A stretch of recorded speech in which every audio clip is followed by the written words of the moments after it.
Hello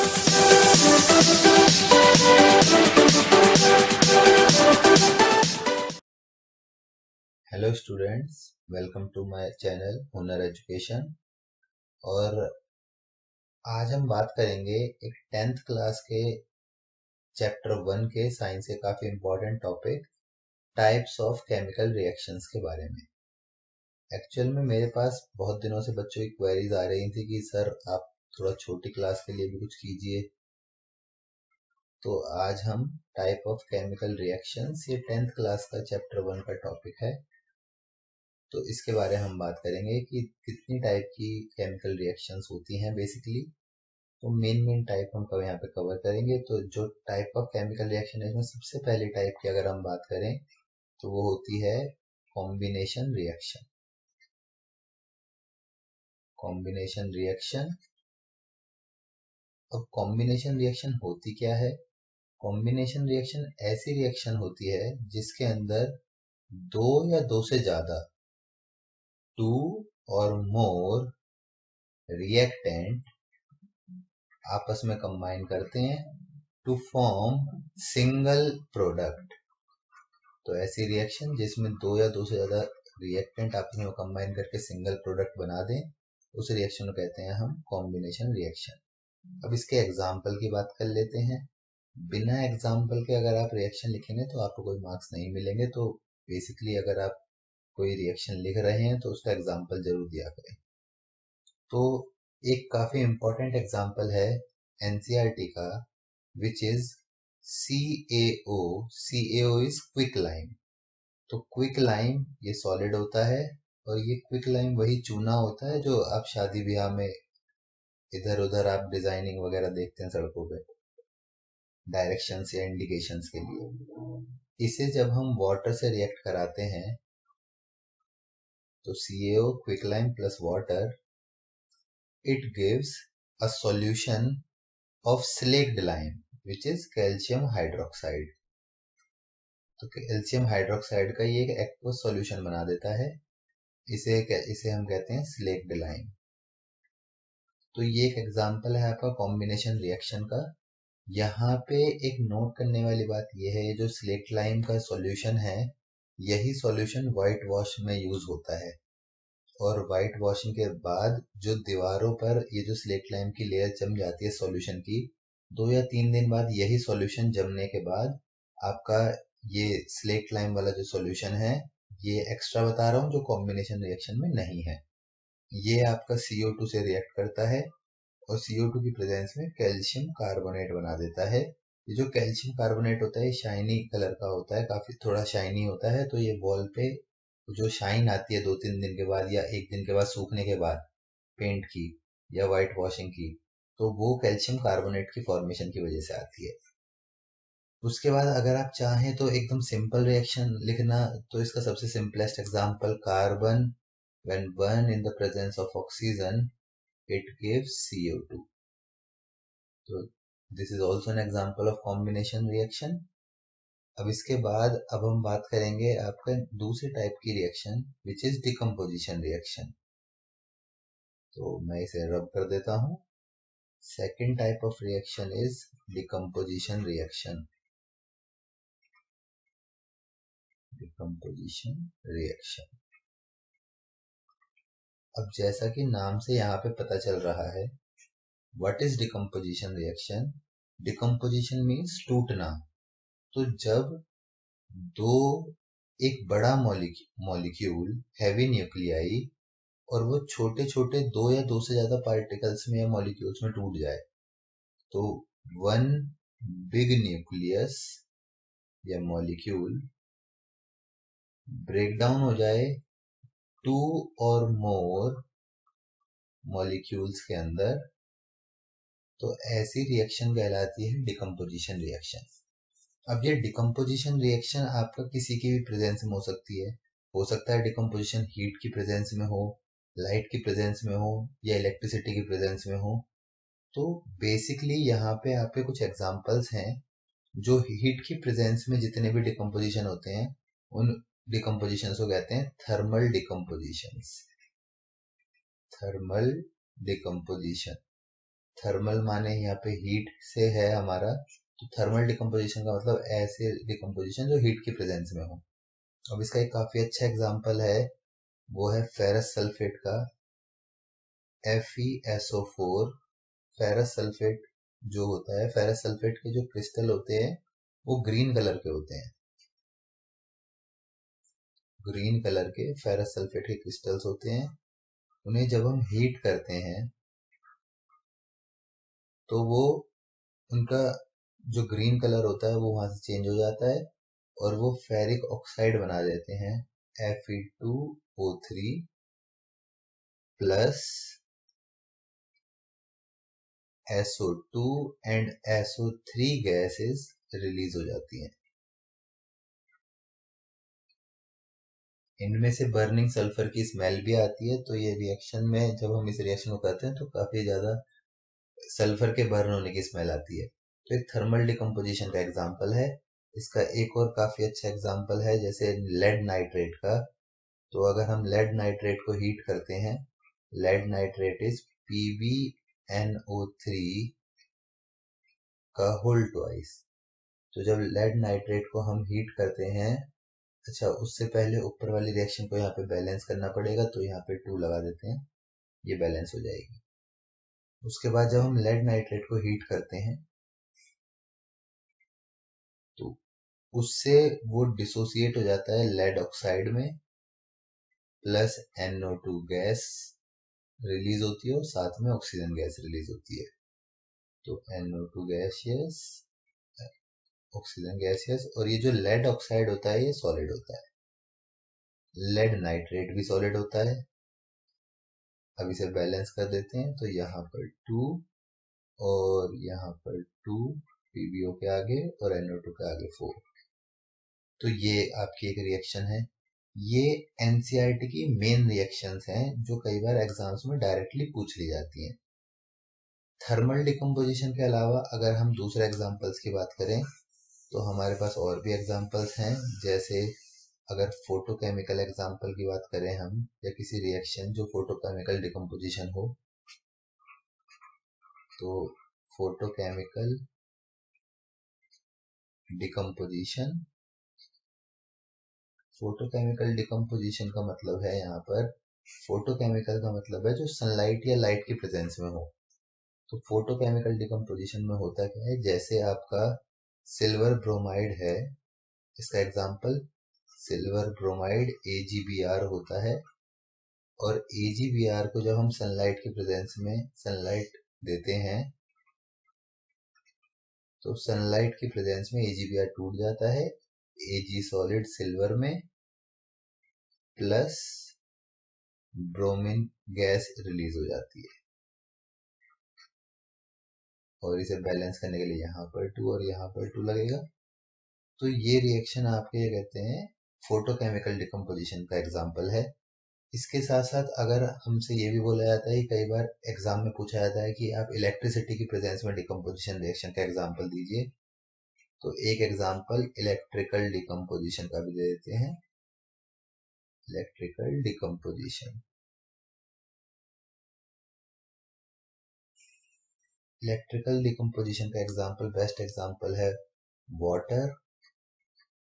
water molecule को जब हम इलेक्ट्रिसिटी पास कराते हैं, इलेक्ट्रिसिटी, इलेक्ट्रिसिटी की प्रेजेंस में जो भी रिएक्शन होती है उन्हें इलेक्ट्रोलाइसिस कहा जाता है जनरली।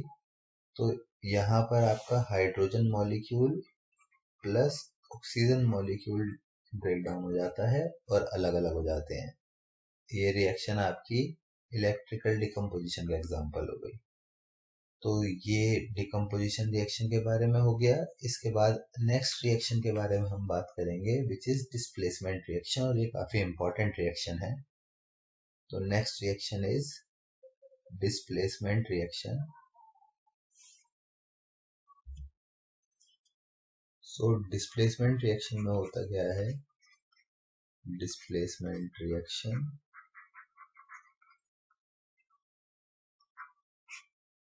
डिस्प्लेसमेंट रिएक्शन में एक मेटल किसी दूसरे मेटल के सॉल्ट से रिएक्ट करता है और हाईली रिएक्टिव मेटल, ऐसा मेटल जो हाई रिएक्टिविटी का है, हाई रिएक्टिविटी का मेटल, मैं उसे HM से नोट कर रहा हूँ, हाई रिएक्टिव मेटल जब किसी लो रिएक्टिव मेटल के सॉल्ट से रिएक्ट करता है, लो रिएक्टिव मेटल के सॉल्ट, तो वो लो रिएक्टिव मेटल के सॉल्ट में से उस मेटल को डिस्प्लेस कर देता है और उसकी जगह खुद एक सॉल्ट बना देता है।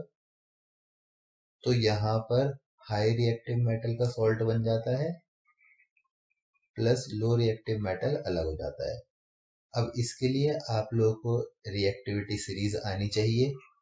रिएक्टिविटी सीरीज आपको ये बताती है कि कौन सा मेटल कितना ज्यादा रिएक्टिव है, कौन सा कम रिएक्टिव है। तो उनका आप बेसिकली कंपैरिजन होता है मेटल्स का रिएक्टिविटी सीरीज, जिसमें मेटल्स उनकी रिएक्टिविटी के बेसिस पे अरेंज होते हैं। तो एक एग्जांपल की अगर मैं इस रिएक्शन की बात करूं, तो जैसे आपका फॉर एग्जांपल अगर मैं आयरन की रिएक्शन कराता हूं आयरन मेटल की कॉपर सल्फेट से, तो कॉपर सल्फेट एक सॉल्ट सॉल्यूशन है, एक्वस सॉल्यूशन कॉपर सल्फेट का एक सॉल्ट है मेटल का, जहाँ पे कॉपर मेटल है, और Fe आयरन एक सॉलिड है। तो अब डिपेंड करता है, अगर आयरन कॉपर से ज्यादा रिएक्टिव होगा, जो कि होता है, तो आयरन कॉपर को यहाँ से डिस्प्लेस कर देगा, कॉपर यहाँ से रिमूव हो जाएगा और ये बना देगा फेरस सल्फेट। फेरस सल्फेट का formula FeSO4 aqueous plus copper यहाँ से रिमूव हो जाएगा। तो कॉपर सल्फेट से फेरस सल्फेट बन गया, कॉपर वहां से रिमूव हो गया। क्यों? क्योंकि कॉपर आपका कम रिएक्टिव था आयरन से। अगर मैं इसकी अपोजिट रिएक्शन की बात करूं, फॉर एग्जांपल अगर यहीं पे हमारे पास कॉपर मेटल होता और प्लस ये फेरस सल्फेट से हम रिएक्ट कराते, तो यहाँ पर क्योंकि कॉपर कम रिएक्टिव है आयरन से, तो कॉपर इसे डिस्प्लेस नहीं करा पाएगा, तो यहाँ पे कोई डिस्प्लेसमेंट रिएक्शन नहीं होगी। सो नो डिस्प्लेसमेंट अकर। तो ये पता करने के लिए कि डिस्प्लेसमेंट रिएक्शन होगी कि नहीं होगी, आपको रिएक्टिविटी सीरीज आनी ही चाहिए। तो इसके बाद नेक्स्ट रिएक्शन पे आते हैं। Next reaction is double displacement reaction. Fourth reaction is double displacement reaction.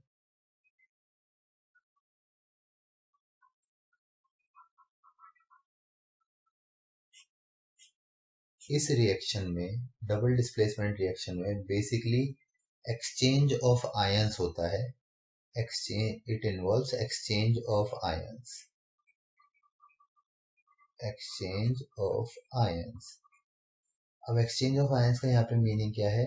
नाम डबल डिस्प्लेसमेंट रिएक्शन है, तो इससे ही आपको पता चलेगा। तो एक एग्जांपल लेके साथ साथ उसके बारे में बात करते हैं। जैसे एग्जांपल के तौर पे अगर मैं सोडियम सल्फेट की रिएक्शन कराऊं, सोडियम सल्फेट की रिएक्शन बेरियम क्लोराइड से कराता हूँ, BaCl2, तो ये होता क्या है, यहाँ पे सोडियम बेरियम को वहां से डिस्प्लेस करता है उसके सॉल्ट सॉल्यूशन से, काइंड ऑफ डिस्प्लेसमेंट रिएक्शन, तो खुद बना देता है सोडियम क्लोराइड। तो एक तो सोडियम क्लोराइड NaCl बनता है, लेकिन ये जो जब सोडियम यहाँ से अलग हो जाता है तो सल्फेट बचता है, उस सल्फेट से यहाँ से जो बैरियम निकलता है, बैरियम जाके अटैच हो जाता है, तो बैरियम सल्फेट भी बना जाता है। तो बेसिकली इस रिएक्शन पे अगर आप ध्यान दें तो आपको ऐसा लगेगा जैसे दोनों मेटल्स ने, सोडियम और बैरियम, इन दोनों मेटल्स ने एक दूसरे को वहां से हटा दिया। तो इसीलिए हम इसे डबल डिस्प्लेसमेंट रिएक्शन कहते हैं। डबल डिस्प्लेसमेंट रिएक्शन, और इसमें आयंस का एक्सचेंज होता है बस। तो कैटायन एनायन का आपस में इंटरचेंज हो जाता है। तो अब इस रिएक्शन में अगर मैं यहाँ पे देखो, सोडियम सल्फेट जब बैरियम क्लोराइड से रिएक्ट करता है तो sodium chloride plus barium sulphate बनाता है। बैरियम सल्फेट जो होता है ये व्हाइट कलर का प्रेसिपिटेट होता है, व्हाइट PPT। और जनरली प्रेसिपिटेट का हम सिंबल एक डाउनवर्ड एरो बनाते हैं। तो आप इस सेम रिएक्शन को एक और एग्जांपल में यूज कर सकते हैं, वो है प्रेसिपिटेशन रिएक्शन। पेपर में कई बार ये भी पूछ लिया था, व्हाट आर प्रेसिपिटेशन रिएक्शन। तो ऐसी रिएक्शन जिसके अंदर एक इनसॉल्युबल सॉलिड सब्सटेंस बन जाए, फॉर्म हो जाए, और वो उस वाटर में या जो भी सॉल्वेंट है उसके अंदर डिसॉल्व ना हो रहा हो और ऐसे ही सेटल डाउन रहे कंटेनर के अंदर या टेस्ट ट्यूब के अंदर, ऐसे ही पड़ा रहे, तो उस इनसॉल्युबल सब्सटेंस को बोलते हैं हम प्रेसिपिटेट। जैसे इस रिएक्शन में बनता है बेरियम सल्फेट का व्हाइट पीपीटी। और ऐसी रिएक्शन जिनके अंदर प्रेसिपिटेट फॉर्म होता है उन्हें कहते हैं प्रेसिपिटेशन रिएक्शन। तो ये रिएक्शन दोनों एग्जांपल्स में यूज की जा सकती है, डबल डिस्प्लेसमेंट रिएक्शन में भी और प्रेसिपिटेशन रिएक्शन में भी साथ साथ। इसके बाद अगर हम बात करें तो मेन टाइप जो रहती है वो है आपकी ऑक्सीडेशन एंड रिडक्शन रिएक्शन। तो ऑक्सीडेशन रिडक्शन रिएक्शन की अगर हम बात करें तो ऐसे इसे हम शॉर्ट कैटेगरी में बात करें तो रेडॉक्स रिएक्शन कहते हैं, रेडॉक्स रिएक्शन। अब रेडॉक्स रिएक्शन ऐसी रिएक्शन होती हैं जिनके अंदर ऑक्सीडेशन और रिडक्शन दोनों साथ में हो, ऑक्सीडेशन भी हो एंड रिडक्शन भी हो। अब क्वेश्चन ये आता है what is oxidation and what is reduction. तो सबसे पहले हम बात करेंगे ऑक्सीडेशन की। ऑक्सीडेशन का मतलब है होता है कि तीन बातों में से कोई भी एक चीज होना, या तो ऑक्सीडेशन एडिशन ऑफ ऑक्सीजन हो, मैं प्लस साइन से डिनोट कर रहा हूं कि एडिशन होना, एडिशन ऑफ ऑक्सीजन हो जाए किसी कंपाउंड में तो उसे कहलाएगा ऑक्सीडेशन होगा, या फिर रिमूवल ऑफ हाइड्रोजन हो जाए। तो नेगेटिव साइन का मतलब यहाँ पे मैं रिमूवल से बात कर रहा हूँ, तो रिमूवल ऑफ हाइड्रोजन हो जाए, और या फिर लॉस ऑफ इलेक्ट्रॉन हो जाए, लॉस ऑफ इलेक्ट्रॉन। अगर हम इलेक्ट्रॉन की टर्म में बात करें तो इलेक्ट्रॉन का लॉस हो जाए ताकि पॉजिटिव चार्ज क्रिएट हो जाए ज्यादा। तो ये तीनों ही बातें डिनोट करती हैं ऑक्सीडेशन को। जबकि अगर मैं रिडक्शन की बात करूं तो रिडक्शन जो होता है आपका इसका एग्जैक्टली अपोजिट होता है। तो उसमें रिमूवल ऑफ ऑक्सीजन होता है, या फिर एडिशन ऑफ हाइड्रोजन होता है, और या फिर gain of electron. Gain of electron होने से क्या होगा, ताकि आपका नेगेटिव चार्ज ज्यादा आ जाएगा, जितना ज्यादा नेगेटिव आ जाएगा उतना ज्यादा स्पीसीज रिड्यूस होगा। तो ऑक्सीडेशन और रिडक्शन जिस रिएक्शन में दोनों साथ में होते हैं ऐसी रिएक्शन को कहते हैं रिडॉक्स रिएक्शन।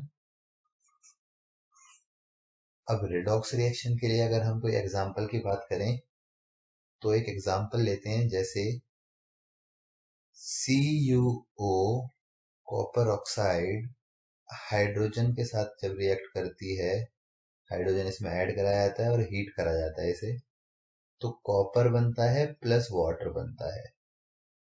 तो अब यहाँ पर अगर हम देखें तो आपका ये जो CuO है, CuO से वो क्या बन गया है, CuO से Cu बन गया।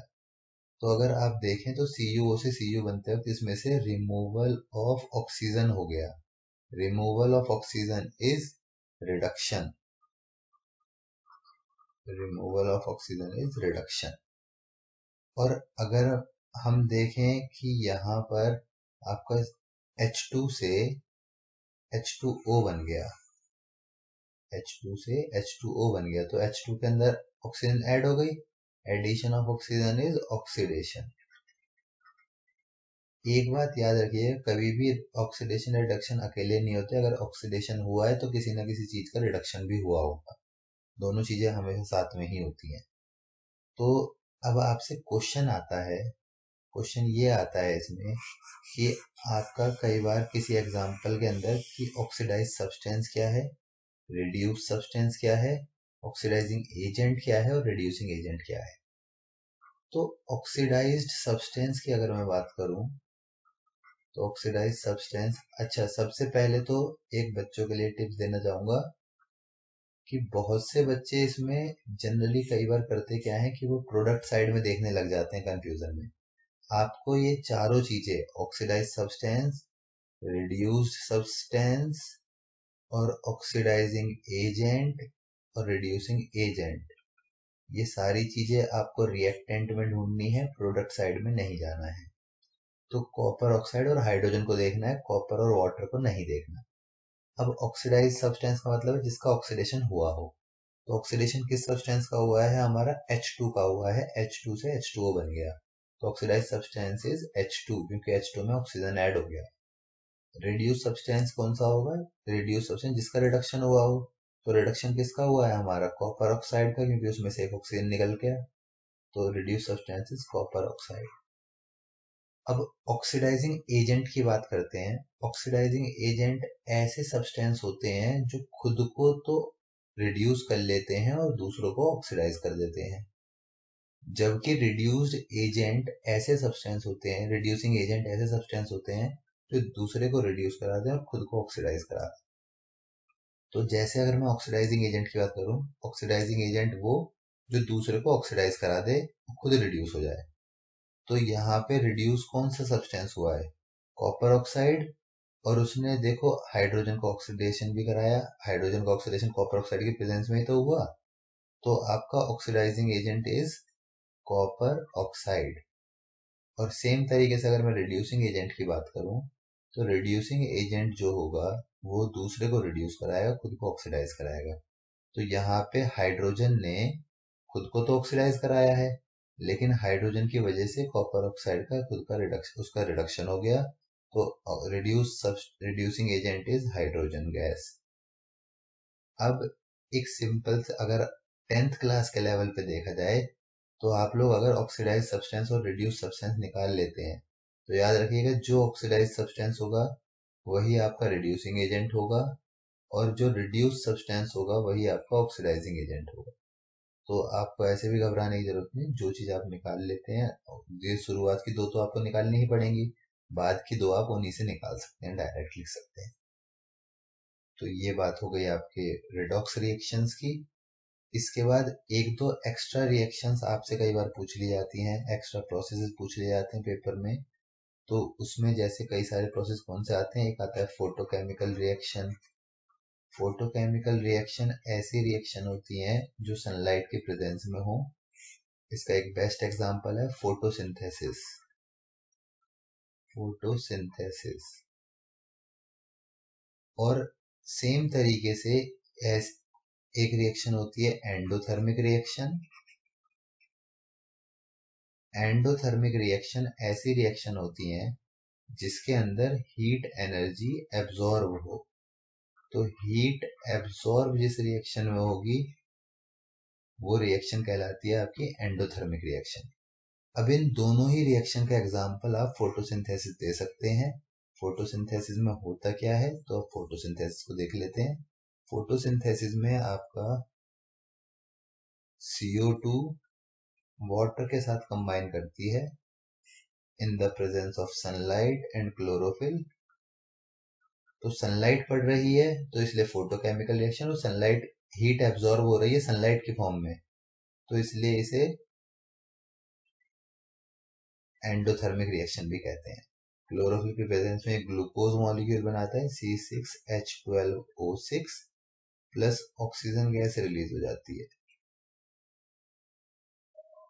तो ये रिएक्शन बेसिकली आपकी कहलाती है फोटोसिंथेसिस, और इस फोटोसिंथेसिस के दौरान ग्लूकोज की फॉर्मेशन होती है। तो ये रिएक्शन आप दोनों ही एग्जांपल में यूज कर सकते हैं। इसके अलावा जो रिएक्शन बचती है वो बचती है एक एक्सोथर्मिक रिएक्शन। और एक्सोथर्मिक रिएक्शन ऐसी रिएक्शन होती हैं जिन रिएक्शंस के अंदर आपकी हीट एनर्जी रिलीज हो। तो ऐसी रिएक्शन जिनमें हीट रिलीज हो उन रिएक्शन को कहते हैं एक्सोथर्मिक रिएक्शन। और एक्सोथर्मिक रिएक्शंस का एक काफी बेस्ट एग्जांपल है विच इज रेस्पिरेशन। रेस्पिरेशन। अब रेस्पिरेशन कैसे इसका एग्जांपल है, तो उसके लिए आपको रेस्पिरेशन रिएक्शन, रेस्पिरेशन के दौरान जो रिएक्शन होती है वो आनी चाहिए।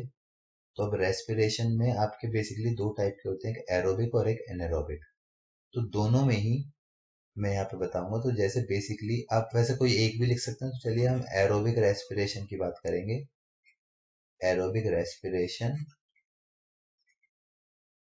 तो एरोबिक रेस्पिरेशन में क्या होगा, जो ग्लूकोज मॉलिक्यूल होता है C6H12O6, ये सबसे पहले पायरुवेट में टूटता है, पायरुवेट मॉलिक्यूल में टूटता है, और ये पायरुवेट मॉलिक्यूल ऑक्सीजन की प्रेजेंस में आपका CO2 plus water plus energy release करता है। यही एनर्जी हमारी बॉडी के लिए एक फ्यूल की तरह एक्ट करती है। तो ये रेस्पिरेशन प्रोसेस है जिसमें हम सांस लेते हैं और उससे ऑक्सीजन इनहेल करते हैं। वो ऑक्सीजन ग्लूकोज मॉलिक्यूल को तोड़ने का काम करती है। तो बेसिकली ये एक तरीके की डिकम्पोजिशन रिएक्शन भी है, लेकिन ये साथ में एक्सोथर्मिक रिएक्शन भी है।